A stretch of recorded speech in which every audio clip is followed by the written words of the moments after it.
Vlogging is a lot harder than it looks, at least for me that is. Holding up a camera in public where other people are watching and potentially judging you is difficult if you're a shy, self-conscious introvert like me. But that's only half the battle. I don't think I'll be planning to vlog anytime in the near future, but I do want to document as much of my life as I possibly can. This is my current camera setup, but it would also be the same setup that I would use if I were to vlog.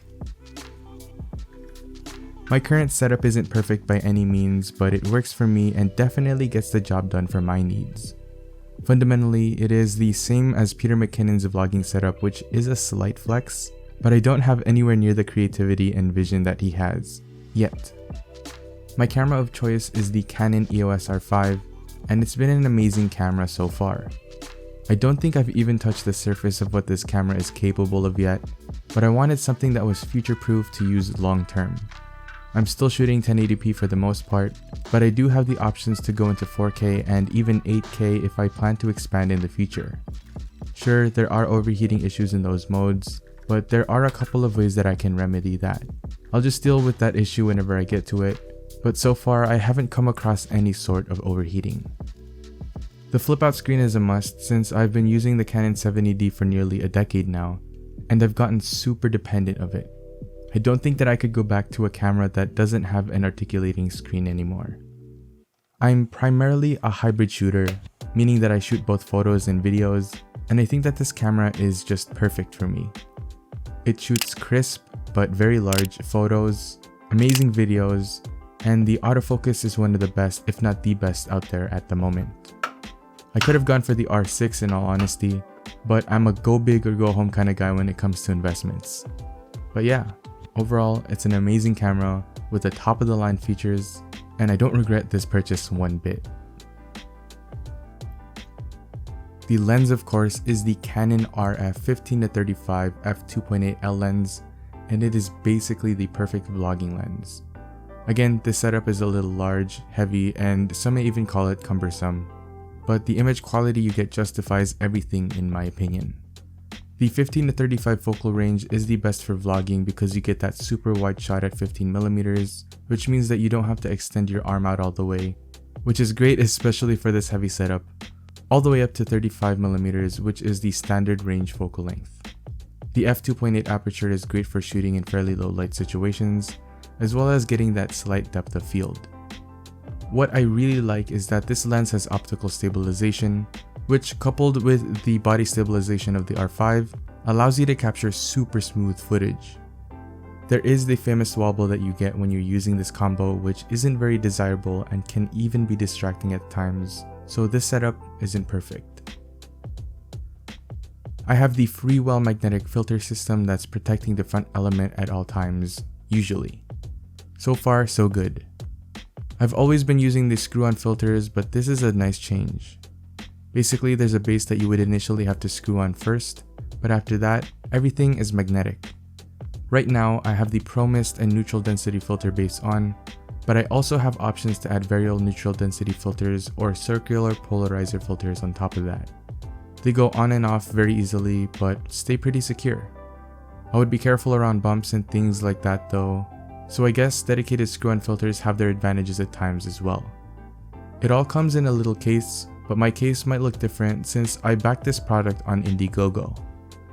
You basically get 8 filters in one, which is an amazing deal for the price, and they're very high quality filters at that. I have a cage on the R5 as you can tell already, and it's the small rig camera cage for the R5 and R6. The cage stays on 24/7 basically, and I haven't taken it off ever since I received it. It isn't totally necessary, and it does add a little bit of bulk and weight, but it fits in my backpack, so no complaints. There is a tool on the bottom that magnetically attaches that you use to tighten the cage into place. It hasn't fallen off so far, nor has it accidentally fallen off from me using the camera. There is a newer small rig cage for the R5 and R6 called the Black Mamba, but I don't think that it's worth me upgrading at the moment. The current cage I have works well enough for me, as much as I would love a smaller form factor and carbon fiber accents. This thing has a NATO rail built on the top, while also keeping functionality of a camera strap, an extra cold shoe mount, it's Arca Swiss mount compatible, and there's just a bunch of threaded holes throughout the whole cage for functionality. It's a solid piece of kit that also protects your investment, and definitely worth the extra weight in my opinion. The top handle is mostly used for shooting video, mainly when I shoot cars, and this helps when I need to get a lower angle. This is the Action NATO handle, also from Small Rig, and the NATO functionality is a must for me for easy on and off access. It also becomes an easy point of access to hold the camera when resting. There is also a hex key or Allen wrench that magnetically attaches seamlessly on the handle to adjust where it sits. Same with the cage tool, this thing hasn't accidentally fallen from regular use. There's really not much else to it. You get an extra cold shoe mount, which is where I like to put my microphone, and a bunch more threaded holes. What I really want in the future is a side handle for better stability, but the setup right now is still really stable because of the weight, the IBIS, and the lens stabilization. The microphone of choice, or rather because of budget, is the Deity D4 Duo. This is definitely one of the things that I would upgrade first if I were to start vlogging, because audio quality is just as important. Personally, I wanted something better than the built-in camera microphone, which is anything else really, and this one does the job fairly well. I used to use the Movo VXR10 Pro microphone, which is actually cheaper than the D4 Duo, but I wanted to try out another microphone. The VXR10 Pro actually sounds a little bit better in my opinion, which is crazy, but now I'm stuck with this one and I'll take it, to be honest. It has two microphones, so if you're vlogging, your voice will be captured even if you're behind the camera. There's a little switch that's hidden in between the puffy thingies to switch in between using both the front and rear microphone, or just the front one. I wouldn't really go into too much detail on how this microphone works and how it captures two channels, but it's really neat. Personally, I just keep it on the setting that records just the front microphone, because it does actually add an additional step when editing if you're planning on using both mics. I'm definitely going to upgrade my microphone in the future if my budget allows for it. Something that I recently started using is an external monitor. Now, I wouldn't really use it to vlog per se, but it is worth mentioning in my opinion. This is the Andy Cine A6 Plus, which is a budget 5.5 4K monitor.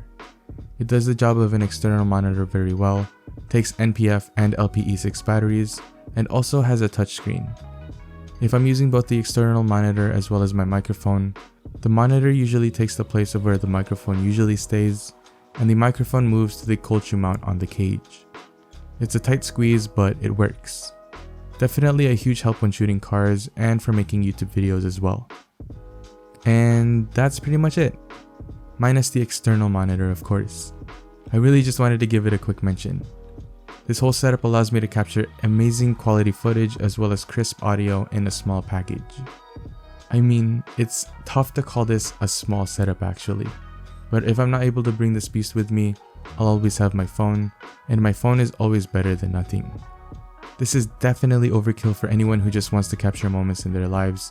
Heck, I think this is even overkill for me. But I love it anyways. This camera is my baby and I'm going to have a lot of fun making memories with it. That sounded weird. Could I cut that out? As always, I'll have links to everything mentioned in the description. If you enjoyed this video, you know what to do. Thanks for watching and I'll see you in the next video. Peace.